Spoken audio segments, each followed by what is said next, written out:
जय श्री कृष्ण। राधे राधे। राधा रानी आप और आपके परिवार पर अपनी असीम कृपा बनाए रखे।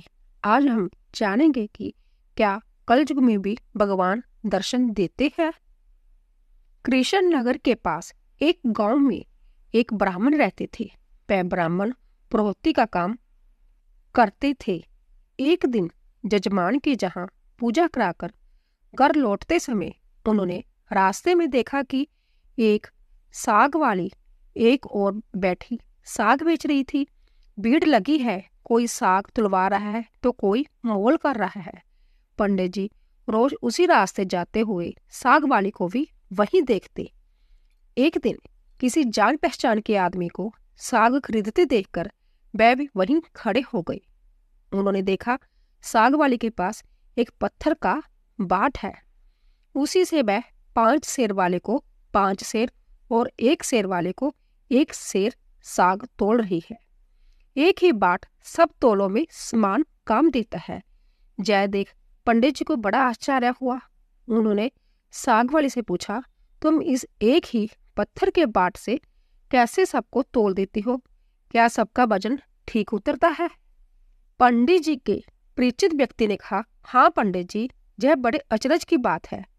हम लोगों ने कई बार इससे लिए हुए साग को दूसरी जगह तोलकर अजमाया, पूरा वजन सही सही उतरता है। पंडित जी ने कुछ देर रुककर साग वाली से कहा, बेटी यह पत्थर मुझे दोगी? साग वाली बोली, नहीं बाबा जी, तुम्हें नहीं दूंगी। मैंने बड़ी कठिनता से इसको पाया है। मेरे सभी बटखरे हो जाते हैं तो घर जाने पर माँ और बड़े भाई मुझे मारते हैं। 3 वर्ष पहले की बात है, मेरे बटखरे खो गई थी। मैं घर गई तो बड़े भाई ने मुझे मारा। मैं रोती रोती घाट पर आकर बैठ गई और मानी मन भगवान को पुकारने लगी। इतने में ही मेरे पैर के पास जय पत्थर लगा। मैंने इसको उठाकर ठाकुर जी से कहा, महाराज मैं तोलना नहीं जानती, आप ऐसी कृपा करें जिससे इसी से सारी तोल हो जाए। बस तब से मैं इसे रखती हूँ। अब मुझे अलग अलग बटखरों की जरूरत नहीं पड़ती, इसी से सब काम निकल जाता है। बताओ तुम्हें कैसे दे दूं बाबा? पंडित जी बोले, मैं तुम्हें बहुत से रुपए दूंगा। साग वाली ने कहा, कितने रुपए दोगे तुम बाबा? मुझे वृंदावन का खर्चा दोगे? सब लोग वृंदावन गए हैं, मैं ही नहीं जा सकी हूँ। ब्राह्मण ने पूछा, कितने रुपए में तुम्हारा काम होगा? साग वाली ने कहा, पूरे 300 रुपए चाहिए। ब्राह्मण बोले, अच्छा बेटी, जय तो बताओ तुम इस शीला को रखती कहाँ हो? साग वाली ने कहा, इसी टोकरी में रखती हूँ बाबा जी, और कहाँ रखूंगी? ब्राह्मण घर लौट आए और चुपचाप बैठे रहे। ब्राह्मणी ने पति से पूछा, आप ऐसे उदास क्यों बैठे हो? इतनी देर जो हो गई है। ब्राह्मण ने कहा, आज मेरा मन खराब हो रहा है, मुझे 300 रुपए की जरूरत है। ब्राह्मण की पत्नी ने कहा, इसमें कौन सी बड़ी बात है? आपने ही तो मेरे गहने बनवाए थे, विशेष जरूरत हो तो ले लीजिए, इन्हें ले जाइए, होना होगा तो फिर हो जाएगा। इतना कहकर ब्राह्मणी ने गहने उतार दिए। ब्राह्मण ने गहने बेचकर रुपये इकट्ठे किए और दूसरे दिन सवेरे साग वाली के पास जाकर उसे रुपये गिन दिए और बदले में उस शीला को ले लिया। गंगा जी पर जाकर उसको अच्छी तरह धोया और फिर नहा धोकर वह घर लौट आए। इधर पीछे से एक छोटा सा सुकुमार बालक जाकर ब्राह्मणी से कह गया, पंडितायन जी, तुम्हारे घर ठाकुर जी आ रहे हैं, घर को अच्छी तरह से जान बुहार कर ठीक कर लो। सरल हृदय की ब्राह्मणी ने घर साफ करके उसमें पूजा की सामग्री सजा दी। ब्राह्मण ने आकर देखा तो उन्हें अचरज हुआ। ब्राह्मणी से पूछने पर उसने छोटे बालक के आकर कह जाने की बात सुनाई। जय सुनकर पंडित जी को और भी आश्चर्य हुआ। पंडित जी ने शीला को सिंहासन पर विराजमान करके उसकी पूजा की। रात को सपने में भगवान ने कहा, तू मुझे जल्दी लौटा आ, नहीं तो तेरा भला नहीं होगा, सर्वनाश हो जाएगा। ब्राह्मण ने कहा, जो कुछ भी हो मैं तुमको वापिस नहीं करूँगा। ब्राह्मण घर में जो कुछ भी पत्तर पुष्प मिलता उसी से पूजा करने लगे। 2-4 दिनों बाद भगवान ने स्वप्न में फिर कहा, मुझे फेंका, नहीं तो तेरा लड़का मर जाएगा। ब्राह्मण ने कहा, मर जाने दो, तुम्हें नहीं फेंकूंगा। महीना पूरा बीतने भी नहीं पाया था कि ब्राह्मण का एकमात्र पुत्र मर गया। कुछ दिनों बाद फिर ब्राह्मण को स्वप्न आया। भगवान बोले, अब भी मुझे वापस दे आ, नहीं तो तेरी लड़की मर जाएगी। दृढ़ निश्चय ब्राह्मण ने पहले वाला ही जवाब दिया। कुछ दिनों पश्चात ब्राह्मण की बेटी मर गई। फिर भगवान ने पंडित से स्वप्न में कहा कि इस बार तुम्हारी स्त्री मर जाएगी। ब्राह्मण ने इसका भी वही उत्तर दिया। अब स्त्री भी मर गई। इतने पर ब्राह्मण अटल रहा।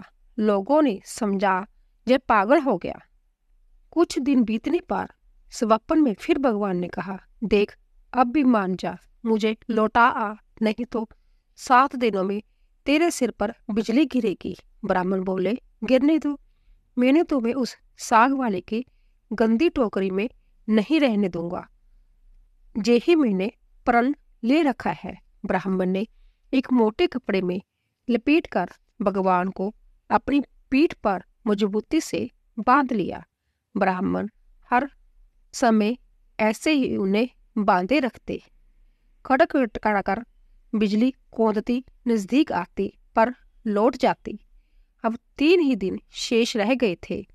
एक दिन ब्राह्मण गंगा जी के घाट पर संध्या पूजा कर रहे थे कि 2 सुंदर बालक उनके पास आकर जल में कूदे। उनमें एक सांवला था, दूसरा गोरा। उनके शरीर पर कीचड़ लिपटा था। वह इस ढंग से जल में कूदे कि जल उछलकर ब्राह्मण के शरीर पर पड़ा। ब्राह्मण ने कहा, तुम लोग कौन हो भैया? कहीं इस तरह जल में कूदा जाता है क्या? देखो मेरे शरीर पर जल पड़ गया है। इतना ही नहीं, मेरे भगवान पर भी छींटे पड़ गए हैं। देखते नहीं, मैं पूजा कर रहा था। बालकों ने कहा, ओ तुम्हारे भगवान पर भी छींटे लग गए?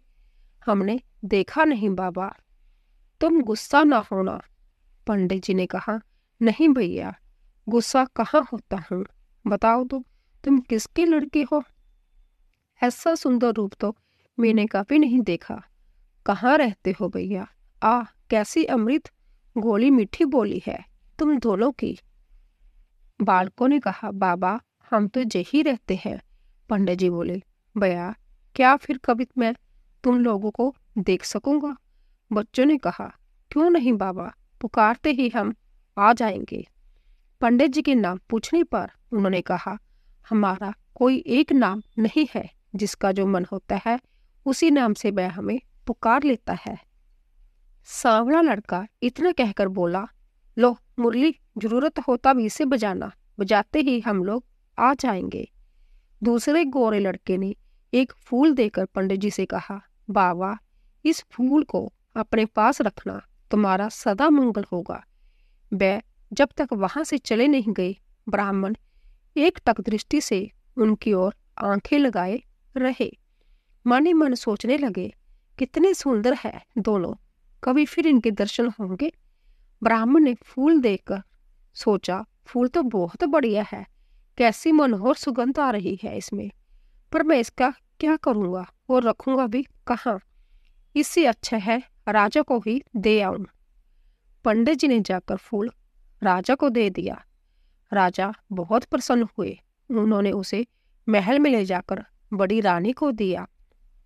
इतने में ही छोटी रानी ने जाकर कहा, मुझे भी एक ऐसा ही फूल मंगवा दो, नहीं तो मैं डूब मरूंगी।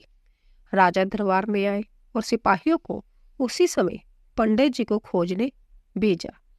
सिपाहियों ने ढूंढते ढूंढते जाकर देखा, ब्राह्मण देवता सिर पर सिला बांधे पेड़ की छाया में बैठे गुनगुना रहे हैं। वह उनको राजा के पास लिवा आए।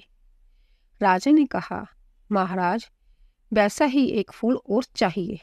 पंडित जी बोले, राजन मेरे पास तो वह एक ही फूल था, पर देखिए चेष्टा करता हूँ।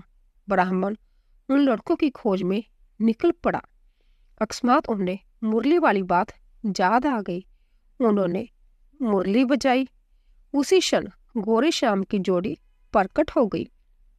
ब्राह्मण रूप माधुरी के पान में मतवाले हो गए।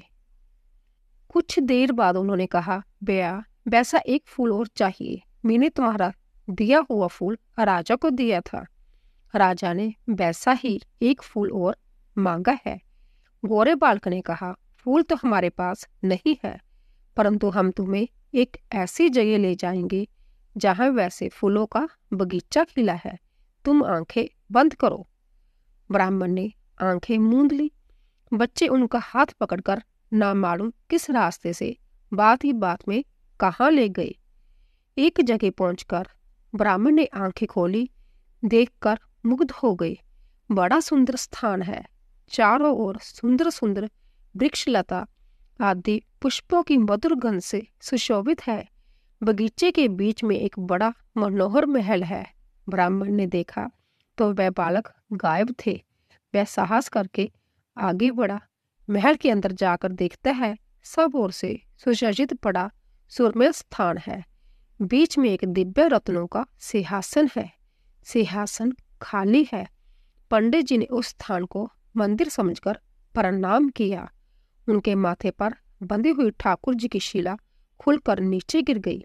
जैसे ही पंडित जी ने उसे उठाने के लिए हाथ बढ़ाया कि शिला फटी और उसमें से भगवान लक्ष्मी नारायण प्रकट होकर शून्य सिंहासन पर विराजमान हो गए। भगवान नारायण ने मुस्कुराते हुए ब्राह्मण से कहा, हमने तुमको कितने दुख दिए, परंतु तुम अटल रहे। दुख पाने पर भी तुमने हमें छोड़ा नहीं, पकड़े ही रहे। इसीलिए तुम्हें हम सशरीर जान ले आए हैं। जो भक्त स्त्री, पुत्र, घर, गुरुजन, प्राण, धन इस लोक और परलोक छोड़कर हमारी शरण में आ गए हैं, भला उन्हें हम कैसे छोड़ सकते हैं। इधर देखो, जय खड़ी है तुम्हारी सहधर्मणी, तुम्हारी कन्या और तुम्हारा पुत्र जय भी मुझे प्रणाम कर रहे हैं। तुम सबको मेरी प्राप्ति हो गई है। तुम्हारी एक की दृढ़ता से सारा परिवार मुक्त हो गया है। तो दोस्तों, दृढ़ निश्चय से ही देते हैं भगवान दर्शन। बोलिए बांके बिहारी लाल की जय। अगर आपको हमारी कथा पसंद आई हो, प्लीज़ सब्सक्राइब कीजिए, शेयर कीजिए और लाइक कीजिए। आप सभी का धन्यवाद।